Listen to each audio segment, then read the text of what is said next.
పెద్ద ఆయన వచ్చాడయ్యా, నీలాపటి ఎవరో మాయ చేసి ఎత్తుకుపోయారు అని చెప్పాడు. రాక్షసేశ్వరుడైనటువంటి హిరణ్యకశిపుడు భార్యను గురించి ఎంతో విచారించాడు. ఇప్పుడు మన సినిమాలో భార్య లేకపోతే అదో పెద్ద పండగలా చేసుకున్నట్టుగా చూపిస్తూ ఉన్నారు. అది కాదు, ఇక్కడ భార్య లేకపోతే హిరణ్యకశిపుడైనటువంటి రాక్షసుడు కూడా నేను లేనటువంటి సమయంలో దొంగతనంగా తీసుకువెళ్ళాల్సినటువంటి పని ఎవరికి కలిగింది అని బాధ కలిగిందండి హిరణ్యకశిపుడు. ఈలోగా ఆ నారదుడు వచ్చాడు. వచ్చేసరికి ఎరువులు కూడా పరస్పరం జోటం చేసుకున్నారు. ఇదిగోనయ్యా నీ భార్య అని చెప్పి నీలావతిని హిరణ్యకశిపుడికి అప్పగించి ఆయన ఒక మాట వేశాడు. అక్కడ చిన్న కుప్పలు వేశాడండి.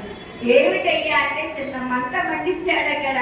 ఏమిటి ఆ మంట అంటే, ఈ భార్యను దేవేంద్రుడు రథంపై తీసుకువెళ్ళిపోతుంటే నేనే వెళ్ళి ఆ రథాన్ని ఆపి